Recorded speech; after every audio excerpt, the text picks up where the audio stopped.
O pecado tinha sido simbolicamente transferido do pecador para o cordeiro. Então ele aprendia, quando era feito o sacrifício pelo povo todo 2 vezes por dia, às 9 horas da manhã, às 3 horas da tarde, que o pecado, ele não é... Deus não, quando perdoa o pecado, não é que ele joga para baixo do tapete, não é porque ele faz de conta que não aconteceu, não é porque ele passa a mão por cima, mas alguém paga o preço do pecado. E o cordeiro morria, o animal inocente morria no lugar do pecador, apontando para Jesus, o Cordeiro de Deus, que deveria morrer pelo pecador. Então o pecado custou alguma coisa, ele não sai de graça para a justiça, né? O pecador que merecia a morte. Então todos os dias era relembrado ao povo de Israel que alguém inocente morria pelas nossas culpas. E esse cordeiro, como nós sabemos, representa Cristo. João Batista ele falou: eis o Cordeiro de Deus que tira o pecado do mundo. Bom, esse sacrifício ele era rezado no lugar santo, o sangue era levado para dentro desse lugar santo. Dentro do lugar santo, estrategicamente, existiam alguns móveis que não estavam ali por acaso. Eles tinham um objetivo, eles tinham uma função. Por exemplo, na parte norte do tabernáculo, nós tinha a mesa com 12 pães, que eram trocados todo sábado. E esses 12 pães apontavam para Jesus, o pão da vida. Da mesma forma como o pão constitui a base da alimentação do homem, Jesus sustenta a nossa vida. Jesus nos dá a vida. Da mesma forma como você, quando come o pão, você mastiga, você tritura ele, você assimila ele, e ele agora vai nutrir todas as partes do seu corpo, Jesus também vai dar vida a todos. Ele alcança a todos. Não existe célula do seu corpo que não seja nutrida quando você come um pedaço de pão. Da mesma forma, não existe parte do corpo que não seja nutrido quando nos alimentamos. Jesus também, ele dá vida a todos. Na parte sul do tabernáculo, nós tínhamos o candeeiro, o menorá, que era formado por 7 braços, representando Jesus, a luz do mundo. Era a única fonte de luz que existia dentro do tabernáculo. E Jesus é a luz do mundo. O altar de incenso representava, que ficava junto à cortina, que representava o incenso, a fragrância de Cristo, a beleza, a justiça e a perfeição de sua vida, subindo diante de Deus como incenso. Representava a obra intercessória, que era contínua. Continuamente Jesus intercede por nós. Em Hebreus está escrito que ele intercede sempre por nós. Então, continuamente aquele incenso era queimado. A segunda cortina que separava o Santo do Santíssimo era ligeiramente mais baixa do que o teto, para permitir que aquela fumaça chegasse até o lugar santíssimo, que representava o trono de Deus. Então, continuamente, constantemente, Jesus intercede por nós. Ellen White diz no livro Fé e Obras que Jesus intercede por nós continuamente, nos apresentando diante de Deus perfeito nele. Então Jesus apresenta diante de Deus a sua justiça, a sua vida santa e a sua morte por nós. Porque não só é a morte de Cristo que nos salva, não é só o sacrifício da cruz que nos salva, mas a vida santa que Jesus viveu nos salva. Aquela vida que ele viveu sem pecado substitui a nossa vida de pecado. Jesus viveu uma vida sem pecado, portanto ele não merecia a morte. E nós vivemos a vida de pecado e merecemos a morte. Mas ele morreu porque ele substituiu, tomou nosso lugar e morreu por nós. Ele morreu sem merecer, para que nós pudéssemos viver sem merecer. Mas a sua morte paga os pecados que cometemos no passado. Mas a sua vida garante uma vida santa para o futuro. Então, quando Deus olha para o homem pecador que aceitou Jesus, ele não vê nossa vida pecaminosa, ele não vê a nossa culpa, ele vê a vida santa de Cristo. Jesus nos substitui a nossa vida também. Tudo isso eles aprendiam através do santuário. E no Santíssimo, uma vez dentro do Santíssimo, nós encontramos a arca, uma pequena caixa de 1 metro de largura por 50 centímetros de altura, aproximadamente, que continha as 2 tábuas da lei, a vara e o maná. As pedras, a lei foi escrita em pedras, né? Porque para dar esse sinal de eternidade, né? Porque o maná e a vara, com o tempo, viraram pó, mas a pedra não, a pedra fica. E em cima dessa arca tinha 2 querubins e entre eles o Shekinah, a presença de Deus, a Shekinah. Ao olhar para o santuário, todo israelita sabia que seu pecado podia ser perdoado. Então, o pecado, o santuário lhe dava essa certeza que Deus estava preocupado em salvar o homem. E essa certeza nós vamos encontrar em Jesus. Jesus tomou a iniciativa de morrer pelo homem. Jesus se dispôs a morrer pelo homem.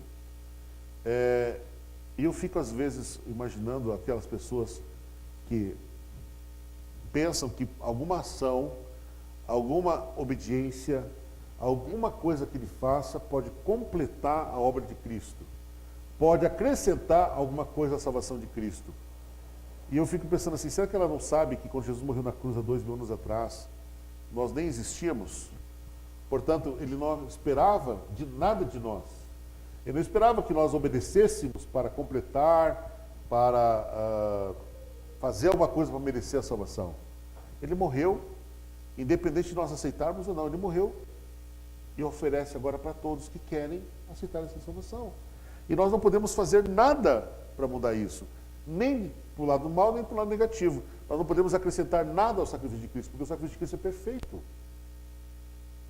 E ele agora é aplicado a nós. Por isso a realidade do santuário celestial. Que esse sacrifício é perfeito, mas ele não é universalmente aplicado a todos indistintamente. É necessário que haja fé, é necessário que nós criamos esse sacrifício para sermos beneficiados com esse sacrifício. O sacrifício é perfeito, a obra é perfeita, a obra é completa, mas ela precisa ser aplicada ao pecador. O pecador precisa aceitar esse sacrifício. É isso que o santuário queria ensinar para nós. Jesus levou esse sacrifício para o céu, intercede por nós, e agora esse perfeito sacrifício é oferecido a todo pecador. É aplicado a nós. Diz o Hebreus capítulo 8, versículo 1 e 2, ora, a suma do que nos é dito é que temos um sumo sacerdote, tal, que está assentado nos céus, à destra do trono da majestade. A destra no sentido de autoridade, né? Foi colocado na sua posição original de Deus. Ministro do santuário e do verdadeiro tabernáculo, o qual o Senhor fundou e não o homem. Então ele agora serve nesse santuário em favor dos pecadores. Ele agora aplica esse sacrifício perfeito sobre nós. Nós temos agora apenas que receber esse presente do céu. O santuário terrestre é um símbolo do santuário que existe no céu. Então tudo que era realizado no santuário terrestre tipificava a obra de Cristo no santuário celestial.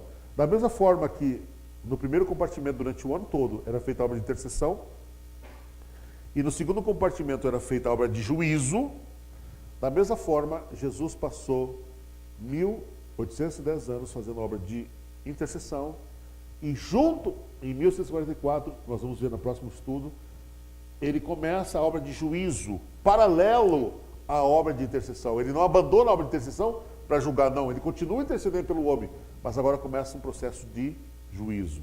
É quando a justiça e a misericórdia de Deus se encontram a partir de 1944. A gente está adiantando, né? Isso vai ser o próximo estudo. O que nós podemos aprender é o seguinte, irmãos, é que os 6 primeiros capítulos de Daniel estão focados no santuário terrestre. Nós vemos lá no capítulo 1 que Nabucodonosor, quando saqueou Jerusalém, ele levou os objetos do santuário, os utensílios do santuário. E no capítulo 5 nós vemos esses utensílios sendo usados para profanação. Então, todos os 6 primeiros capítulos estão relacionados com a destruição do santuário, com os 70 anos, que era o tempo que Jeremias tinha dito que o santuário ficaria em ruínas, e o tempo da restauração do santuário terrestre. Mas a partir do capítulo 7, o foco é o santuário celestial. A luta dos inimigos de Deus contra o santuário celestial. A cena que nós vamos estudar esta noite sobre o juízo acontece no santuário celestial. No capítulo 8, nós vamos ver que o santuário vai ser atacado, não o santuário terrestre, mas o santuário celestial vai ser objeto de ataque do inimigo de Deus. E até o final do capítulo, e no capítulo 12, termina dizendo que se levanta Miguel, se levanta onde? Do santuário. Então o santuário, o foco do capítulo 7 até o capítulo 12 é o santuário celestial. E os irmãos vão perceber isso nitidamente ao longo dos próximos estudos. E no capítulo 7, nós vemos aqui a luta entre o bem e o mal, entre aqueles que querem servir a Deus e aqueles que não querem. E por trás daqueles que querem servir a Deus e aqueles que não querem, está Deus e o inimigo de Deus. O capítulo 7 começa dizendo: no primeiro ano de Belsazar, rei de Babilônia, teve Daniel na sua cama um sonho e visões da sua cabeça. Escreveu logo o sonho e relatou a suma das coisas. Falou Daniel e disse: eu estava olhando na minha visão da noite, e eis que 4 vezes no céu combatiam no mar grande. 4 animais grandes, diferentes uns dos outros, subiam do mar. É interessante que depois o anjo vai explicar a Daniel cada um desses elementos. O primeiro era como leão, tinha asas de águia. Eu olhei até que lhe foram arrancadas as asas, e foi levantado da terra, e posto em pé como um homem, foi-lhe dado um coração de homem. Continuei olhando, e eis que o segundo animal, semelhante a um urso, o qual se levantou de um lado, tendo na boca 3 costelas entre os seus dentes. E foi-lhe dito: levanta-te, assim, levante-te, devora muita carne. Depois disso, eu continuei olhando, e eis que outro semelhante a um leopardo, e tinha 4 asas de ave nas suas costas. Tinha também esse animal 4 cabeças, e foi-lhe dado domínio. Depois disso eu continuava olhando nas visões da noite, eis aqui o 4º animal, terrível e espantoso, e muito forte, o qual tinha dentes grandes de ferro. Ele devorava e fazia em pedaços e pisava aos pés o que sobejava. Era diferente de todos os animais que apareceram antes dele, e tinha 10 pontas. Bom, vamos tentar entender essa visão bastante dramática. Vamos procurar entender cada um desses elementos. Em primeiro lugar, vamos tentar ver o que significa. O Mar Grande é o mar Mediterrâneo.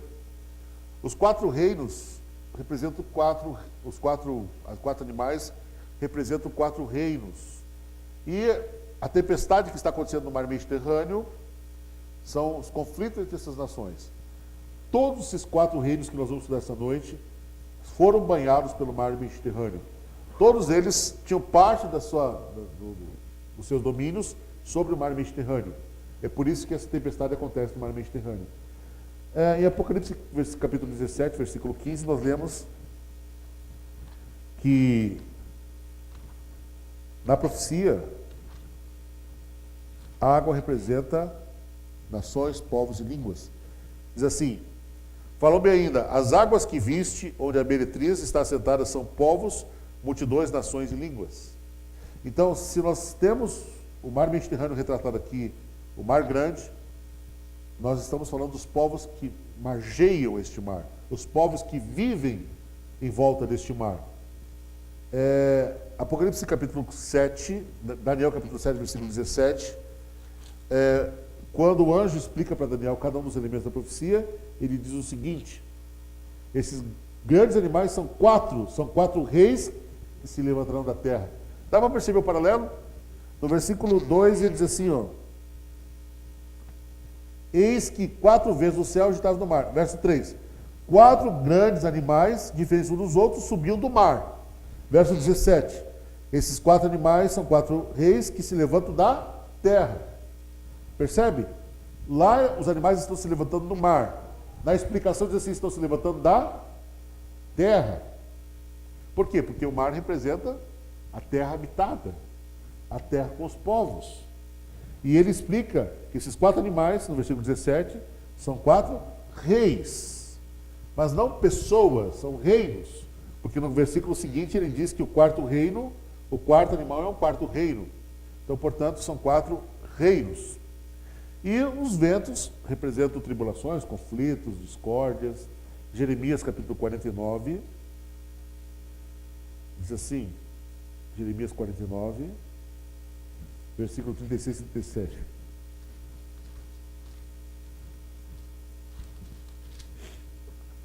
Está escrito: trarei sobre Elão os 4 ventos dos 4 ângulos do céu, e os espalharei na direção de todos os ventos, e não haverá país onde não venham os fugitivos de Elão.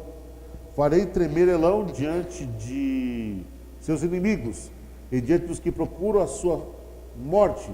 Farei vir sobre os elamitas o mal, o brasume da minha ira, diz o Senhor, e enviarei após ele a espada, até que venham a consumi-los. Elão é o berço da civilização persa. Então, o profeta diz que os 4 ventos seriam jogados sobre Elão para destruí-los. E Deus assim, eu mandarei a espada. Então é conflito, guerra. E agora vocês imaginem se um tornado, uma tempestade que vem de uma direção só já faz bastante estrago. Imagine os 4 ventos se chocando. Um do norte, do sul, leste e oeste, né? Vendo os 4 pontos cardeais. Aonde eles se encontram vai ter destruição. É exatamente essa imagem que o profeta queria fixar. Destruição. Ok? Aí continua no versículo 2. Falou Daniel e disse, eu estava olhando na minha visão, eis que 4 ventos no céu combatiam no mar grande. E 4 animais grandes, diferentes uns dos outros, subiam do mar. Subiam das nações. Essa visão, ela é espelhada no capítulo 2, onde nós vamos encontrar um paralelo muito grande entre os 4 animais. Tanto é que o 4º animal terrível e espantoso, que representa a 4ª parte da estátua, que são as pernas de ferro, tem os dentes feitos de que material? São dentes de que? O dente do 4º animal? De ferro. Os dentes são de ferro. Outra coisa curiosa também, ferro não era um mineral conhecido no tempo de Moisés. O ferro vai ser conhecido pelos israelitas só no tempo de Davi. Quem mais vai ter habilidade com o manuseio do ferro, com a ferragem, com trabalhar com o ferreiro, são os filisteus. Então toda vez que os filisteus, que os judeus, os israelitas precisavam de alguma coisa de metal, eles tinham que conversar com os filisteus, que dominavam a técnica de manusear o minério do ferro. Então no tempo de Moisés não tinha. E é interessante que no tabernáculo eram usados 3 metais: ouro, prata e bronze. Exatamente os 3 metais que aparecem na estátua do capítulo 2: ouro, prata e bronze. Eram esses metais que eram usados na construção do tabernáculo. O primeiro era como leão, que tinha as asas de águia, representa a cabeça de ouro. E eu olhei até que foram arrancadas essas asas, e foi levantado da terra, e posto em pé como um homem, foi-lhe dado um coração de homem. Esse primeiro animal, esse leão, ele tem um paralelo com a cabeça de ouro, como nós dissemos, e representa, portanto, Babilônia, que dominou o Oriente Médio do ano 605 ao ano 539. E ele foi colocado em pé como homem, significa que o leão teve um coração humano, representa exatamente a experiência de Nabucodonosor, que foi humilhado durante 7 tempos, e foi colocado como animal, e depois ele foi restaurado e se converteu. Então, Babilônia é representado, essa experiência do rei Nabucodonosor é representado pelo arrancar do coração do leão e colocar no leão o coração de um homem. Logo em seguida vem o segundo animal. Eis o segundo animal semelhante a um urso, o qual se levantou de um lado, ou seja, ele tinha um lado mais forte do que o outro, tendo na boca 3 costelas entre seus dentes, e foi-lhe dito assim: levanta-te e devora muita carne. No capítulo 8, quando nós vamos estudar no nosso próximo encontro, os irmãos vão ver que o carneiro, que representa aqui esse urso, ele tem um chifre maior do que o outro. Aqui diz que o urso tem um lado mais alto do que o outro. Por quê? Porque ele é um reino duplo, é os Medo e Persas. E o Império Persa era mais poderoso, mais forte, era um reino unido, né? E o Império Persa era mais forte do que o Império Medo. E diz que ele tinha 3 costelas na boca. Lá no capítulo 8 nós vamos ver que ele dava amarrada para o norte, para o ocidente e para o sul. Representando o quê? Os 3 territórios conquistados pelo Medo-Persas. Babilônia, que eles conquistaram e ocuparam o lugar do Império Babilônico. E fora dos domínios babilônicos, eles conseguiram ainda a Lídia, que ficava na região da Capadócia, atual Turquia, e o Egito, mais ao sul. Então cumpriram essa profecia. Para o norte, Babilônia; para o ocidente, a Lídia; e para o sul, o Egito. Certo? Então esse império, esse urso, representa os Medo-Persas. E é interessante que realmente as regiões montanhosas do Oriente Médio, você vai encontrar urso até hoje, né? E esse urso, o Império Medo-Persa, governou do ano 539, com a queda de Babilônia, até o ano 331, com a queda de Dário e a ascensão de Alexandre. E logo em seguida vem outro império. Depois disso eu continuei olhando, e eis aqui outro semelhante a um leopardo. Tinha 4 asas de ave nas suas costas, tinha também esse animal 4 cabeças, e foi lá domínio. Se Babilônia era um animal com 2 asas, esse aqui vai aparecer com 4. 4 por quê? Porque com a morte de Alexandre, o reino o grego foi dividido em 4 partes: Cassandro, Ptolomeu, Lisímaco e Seleuco. Com o tempo, vão ficar só 2: Ptolomeu com o Egito e Seleuco com a Síria. Mas Cassandro e Lisímaco vão desaparecer. Mas a princípio, logo depois da morte de Alexandre, o Império Persa grego foi dividido em 4 partes, em 4 reinos. Representa a dominação grega, então, o leopardo com 4 cabeças, representa o domínio grego que vai do ano 331 até o ano 68, quando a Grécia é subjugada por Roma. Logo depois das guerras cartaginenses, né? Porque Cartagena, no norte da África, disputava com Roma o domínio do mar Mediterrâneo. E com a derrota de Cartagena, Roma se torna senhora de todo o mar Mediterrâneo. E a primeira coisa que eles fazem agora é conquistar a Grécia. E aí o território deles ocupa todo o mar Mediterrâneo.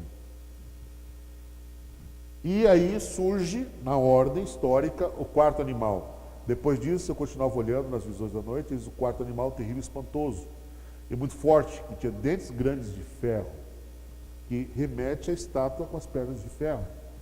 Ele devorava e fazia em pedaços e pisava as pedras que sobejava.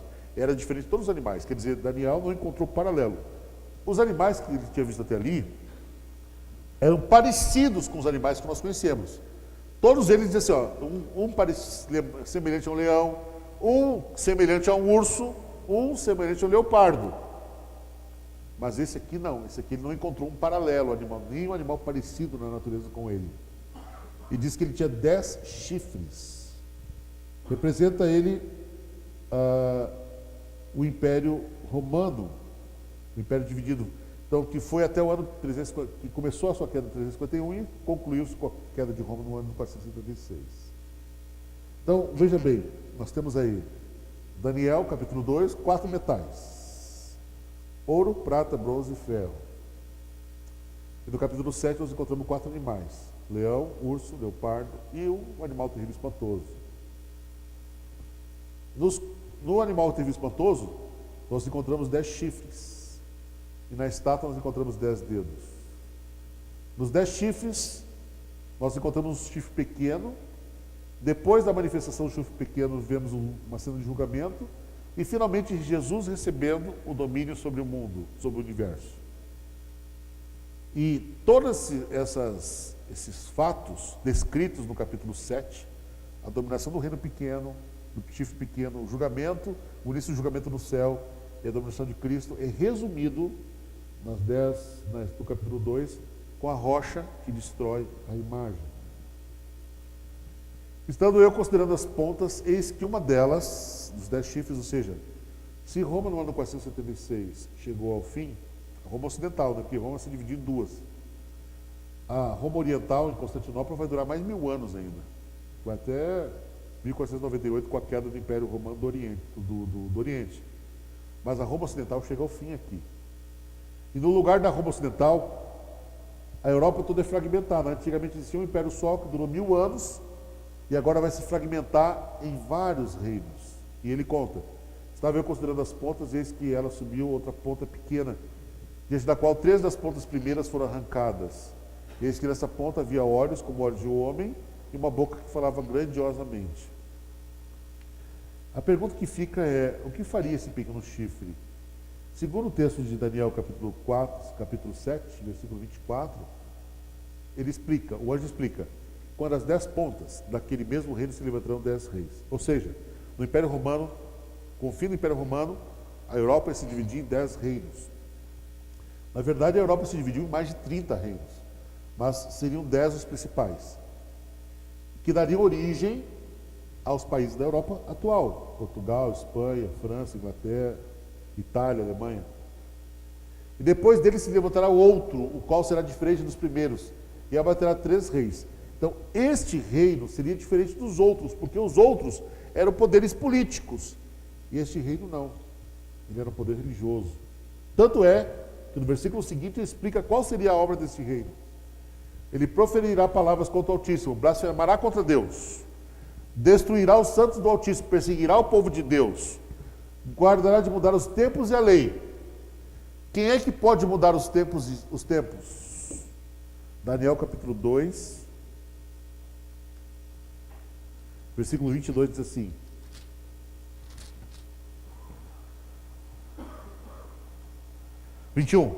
é ele quem muda o tempo e as estações, remove rei, estabelece rei, dá sabedoria aos sábios e entendimento aos inteligentes. Quem é que faz isso? Quem é que muda os tempos e as estações? Deus. Quando essa ponta pequena diz assim, cuidará em mudar, ou pretenderá em mudar os tempos, estava tentando fazer coisas que só eram prerrogativas de Deus. Ou seja, era um poder tentando ocupar o lugar de Deus. Não só tentaria fazer uma obra que só pertence a Deus, que é mudar os tempos e as estações, como a própria lei. É lógico que aqui não está falando da lei dos homens, porque a lei dos homens mudam, né, com maior facilidade. É só o pessoal se reunir, já muda a lei. A lei está mudando constantemente, ela é dinâmica, né? Ela não é uma coisa estagnada. Então, a lei dos homens muda sem conflito, sem briga, sem nada. Muda só por acordos. Então, aqui está falando de uma lei que não pode ser mudada. Só pode ser a lei de Deus. Refere-se aqui à lei de Deus. Aqui é chamado lei de Deus. No capítulo 8, diz que esse mesmo poder faria o quê? Com a verdade. O que ele faria com a verdade? Pisaria a pés e lançaria por terra. Então, pisar a pés e lançar por terra a verdade, no texto do capítulo 7, diz que seria mudar os tempos e a lei. Um atentado contra a lei de Deus.